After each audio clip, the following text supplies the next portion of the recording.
ছিলই, আর এবার শীত ঘুম কাটিয়ে হঠাৎই রাজপথে ওয়ার্ম আপ শুরু করলো কংগ্রেস। ইস্যু সেই এসআইআর, কিন্তু পুলিশ ঠেলে ধাক্কা দিয়ে সরিয়ে দেয়। আচ্ছা, এই একই ইস্যুতেই তো রাজ্য জুড়ে অসভ্যতা করছে তৃণমূল, তাহলে দোষটা কোথায়?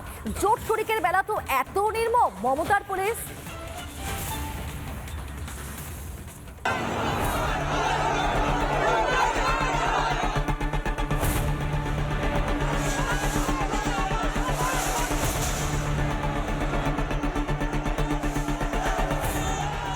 ছবিটা কলকাতা সিইও অফিসের ঠিক সামনে।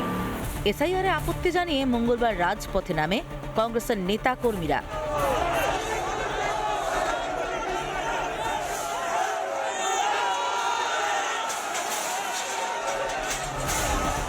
সিইও অফিসের সামনে অসভ্যতা, ব্যারিকেড ঠেলে হুজ্জতি। প্রদেশ কংগ্রেসের কি দাবি জানেন? শুনানি বন্ধ করতে হবে, হিয়ারিং এর নামে হয়রানি বন্ধ করতে হবে। আমরা চাই অল পার্টি মিটিং ডাকা হোক, অল পার্টি মিটিং ডেকে তারপরে সিদ্ধান্ত হোক। এইভাবে হয়রানি চলবে না। বাহ, চমৎকার। মানে এসআইআর নিয়ে কংগ্রেসের সুর, তৃণমূলের সুর মিলে মিশে একাকার। কিছুক্ষণের মধ্যেই কাহিনীতে টুইস্ট। কংগ্রেসের নাটক শুরু হতেই পুলিশ কংগ্রেস সমর্থকদের ধস্তাধস্তি। বেশ কয়েকজনকে আটকও করে পুলিশ। চ্যাংদোলা করে তাদের তোলা হয় প্রিজন ভ্যানে। পুলিশ টানতে টানতে প্রথমে কংগ্রেস কর্মী সমর্থক, তারপর প্রদেশ কংগ্রেসের সভাপতি শুভঙ্কর সরকার, আশুতোষ চ্যাটার্জি সহ অন্যান্য নেতৃত্বকে টানতে টানতে প্রিজন ভ্যানে তোলা হয়। চূড়ান্ত একটা ধস্তাধস্তির পরিস্থিতি তৈরি হয়, পুলিশের সাথে ধাক্কাধাক্কির পরিস্থিতি তৈরি হয়। দিল্লিতে ইন্ডি ইন্ডি ভাই ভাই, আর রাজ্য হলেই যুদ্ধ চাই। তা না হলে কেনই বা জোট শরিকদের সঙ্গে এমন আচরণ করবে বলুন? কেন এত নির্মম হবে মমতার পুলিশ? আরে এগুলো সভাপতিকে তোলা হয়েছে, আমাদেরকে মারা হচ্ছে। কি হচ্ছে এগুলো?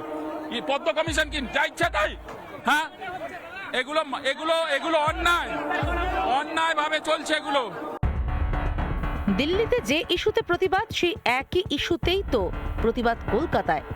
এমনকি যে এসআইআর নিয়ে রাজ্যের দিকে দিকে এত দাদাগিরি তৃণমূলের, সেই ইস্যুতেই তো পথে নামে তৃণমূলের জোট শরিক কংগ্রেস। কেন তবে তাদের তুলে দিল মমতার পুলিশ? এমনি স্যান্ডো গেঞ্জির বুক পকেট হয় না, মাটির ভারের হ্যান্ডেল হয় না। এই কংগ্রেস নামক এই সাইনবোর্ড পার্টিটার কোনো বিক্ষোভ হয় না। এটা ছিল নাটক, তৃণমূলের সঙ্গে গট নাটক, এর বাইরে আর কিচ্ছু না। একই ইস্যু, এক জোট, কিন্তু দুই রাজ্যে দুই চিত্র। দিল্লিতে গলাগলি, বাংলায় লাথালাথি। আন্দোলনের নামে এ কেমন দ্বিচারিতা তৃণমূলের? সোমনাথ পালের সঙ্গে অনুপম পাত্র, রিপাবলিক বাংলা। নানা ধরনের কন্টেন্ট দেখার জন্য লাইক করুন, শেয়ার করুন আমাদের ফেসবুক পেজ, সাবস্ক্রাইব করুন আমাদের ইউটিউব চ্যানেল। পাশাপাশি অন্যান্য ব্রেকিং নিউজের জন্য অবশ্যই চোখ রাখুন রিপাবলিক বাংলায়।